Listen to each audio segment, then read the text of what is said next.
Guys, ada kabar lagi dari Taiwan ya. Heboh kelahi lagi di antara pekerja migran. Nah, kejadian kemarin itu ada di Plaza Taichung, tempatnya teman-teman dansa joget-joget itu ya. Dan kejadian kemarin dan pelaku tertangkap. Korban orang Indonesia. Untungnya nggak meninggal. Jadi begini kronologinya itu.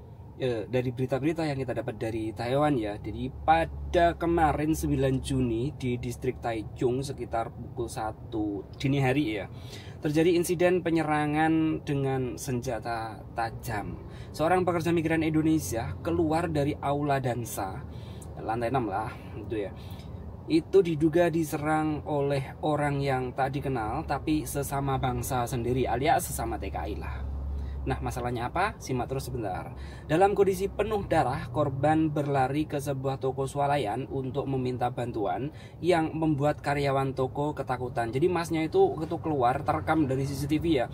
Keluar itu tangannya itu kan megang itu ya, megang tempat nutup toko itu. Itu sampai darahnya tuh kesana gitu ya. Kemudian polisi yang mendapat laporan segera tiba di lokasi dan mengirim korban ke rumah sakit. Setelah mendapat perawatan, kondisi korban dinyatakan tidak parah, tidak meninggal dan ya hanya luka di bagian kepala itu ya, dihantam botol biasalah, mendem. Kemudian polisi memeriksa rekaman CCTV dan mengidentifikasi dua pria yang mencurigakan dan melanjutkan penyelidikan untuk menangkap pelaku. Ternyata pelaku sesama TKI, sesama orang Indonesia pula. Nah, seorang korbannya ini Mas 30 tahun, panggilannya Gu ya, siapa Gu nggak tahu, cuman itu dia dipukul dengan botol dan oleh dua pria sebangsanya di warung makan atau di tempat dansa tersebut. Dengan wajah penuh darah, korban lari ke toko untuk meminta pertolongan. Nah, masnya ini dia minta tolongan itu di salah satu warung Indonesia juga di Sichuan Taichung ya. Kemudian segera pihak warung itu mencarikan pertolongan ke pihak polisi dan polisi melacak melalui CCTV dan kedua pelaku tertangkap. Tertangkap guys. Menurut polisi setempat, sekitar sektor pertama Taichung itu melaporkan bahwasanya insiden ini terjadi di sebuah toko swalayan nomor 66 di Jalan Chenggong, Distrik Tengah. Pukul 1.35 mereka menerima laporan seorang yang terluka datang ke toko tersebut diduga dari Plaza Taichung. Nah, setelah tiba di lokasi menemukan korban pria bermagu 34 tahun dengan luka robek di wajah dan kepala. Korban segera dilarikan ke rumah sakit dan pelaku akhirnya tertangkap. Nah, lagi-lagi gini ya, memang susah sih ya. Kenapa? Karena banyak kan orang Indonesia di Taiwan, kayak kejadian kemarin yang ada meninggal yang mungkin nggak jadi nggak jadi pelajaran lah buat kita semuanya. Dan orang kalau udah mabuk ya begini gitu ya, kesulut sidik ya emosi. Dan ini masalahnya apa ya, masa apem lagi atau masalah apa?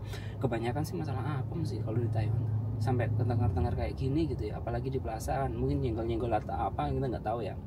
Tapi ini pelajarannya bagi teman-teman semuanya. Sekali lagi ada kasus seperti ini.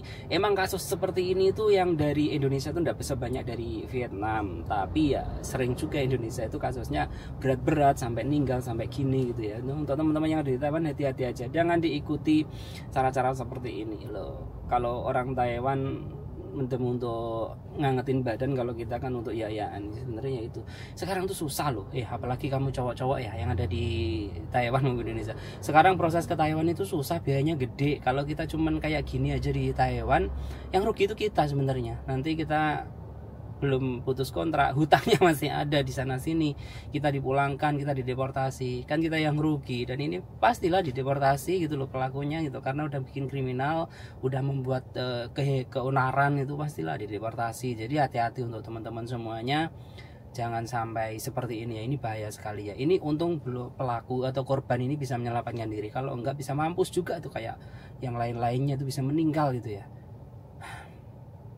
Ya semuanya salah sih ya, nggak tahu salahnya di mana, tapi